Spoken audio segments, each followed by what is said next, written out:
First at noon, breaking news out of Shakopee. Emergency crews are on the scene of a fire at a salvage yard. Sky 11 was over the area just minutes ago. This is the Highway 101 auto salvage on West Highway 101 Frontage Road, right by Rice Lake and Highway 13. Just minutes ago, it was updated to a 3-alarm fire, meaning multiple departments are helping out. We'll be monitoring the situation and bring you updates as we get them here on air and online. Well, within just the past few minutes, we've learned the results for some of the biggest races of our area, including the full Minneapolis City Council. Polls closed about 16 hours ago, and you can see the numbers that we have on the far bottom of your screen.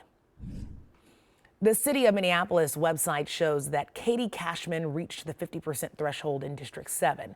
Jamal Osman is also listed as the unofficial winner, and Ward 6, and the council's president, Andrea Jenkins, was just announced the winner of a close battle in Ward 8. The latest means all incumbents won their races. St. Paul is a step closer to a promise of citywide improvements after voters passed a 1% sales tax increase. In the next 20 years, the city estimates that tax will generate nearly $1 billion for improvements.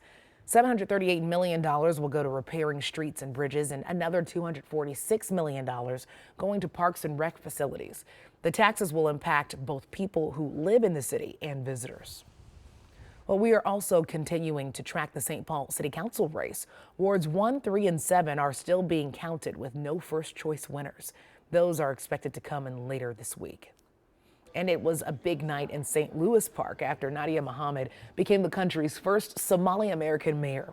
She beat out former banker Dale Anderson with 58% of the vote. This election is, of course, a momentous one, as we already know. And I am truly grateful for the opportunity to lead our great city. Thank you. The 27-year-old served on the St. Louis Park City Council since 2020. Well, tonight, 5 GOP candidates for the presidential nominee will take on another debate. NBC's Bree Jackson has attention turns to our next election. We're outside the debate hall here in Miami, where just 5 Republican candidates are taking the stage tonight.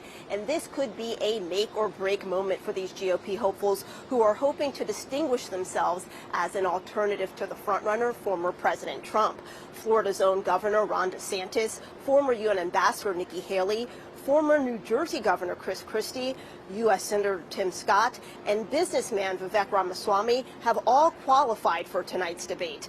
This will mark a critical moment for those fighting to gain ground in the polls. Former President Trump maintains a commanding lead over his Republican rivals, and a strong performance tonight could provide a boost to those candidates' campaign. The wars in Israel and Ukraine, the economy, and other hot-button issues are expected to come up.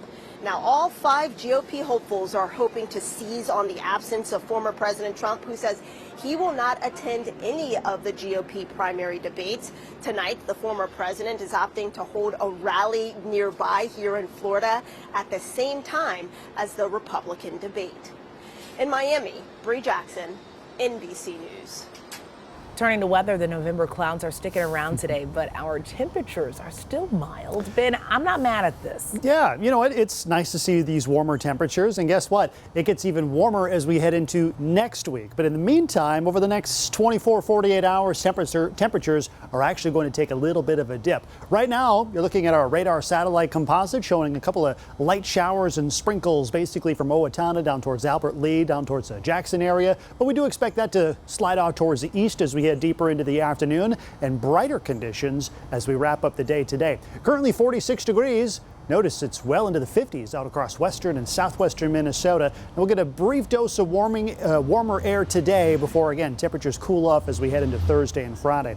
As Alexis mentioned, a lot of cloud cover outside right now. It looks like the clouds will hold thick until just before sundown. And again, temperatures warming up to near 50 degrees. We'll talk about when 60 could be in your forecast just ahead.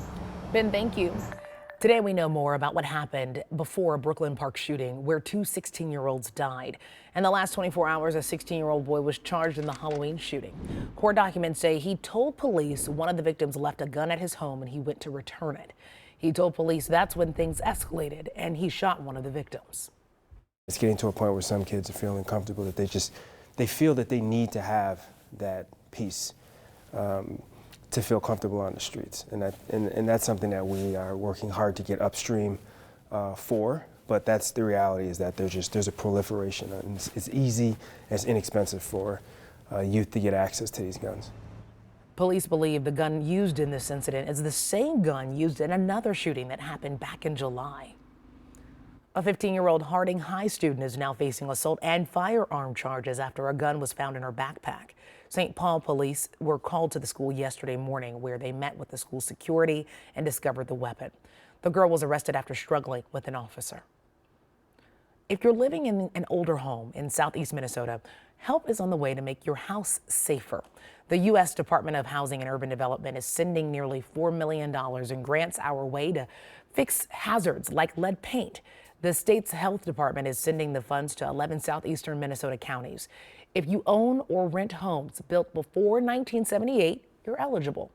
People who are pregnant or have kids under the age of 6 are especially encouraged to apply. Lead affects especially children who are under the age of 6, because those kids interact with their environment by crawling around on the floor, they're touching windowsills, they're putting things in their mouths. At the time that they're diagnosed, most kids are not showing any signs or symptoms. So they look perfectly healthy and normal, but then they may have difficulty later on with learning and development. MDH says 1 million Minnesota homes could still have some form of lead paint. Another deadline for a government spending bill is coming up in just over a week. Still ahead, what Republicans in the House are facing as they work on a plan.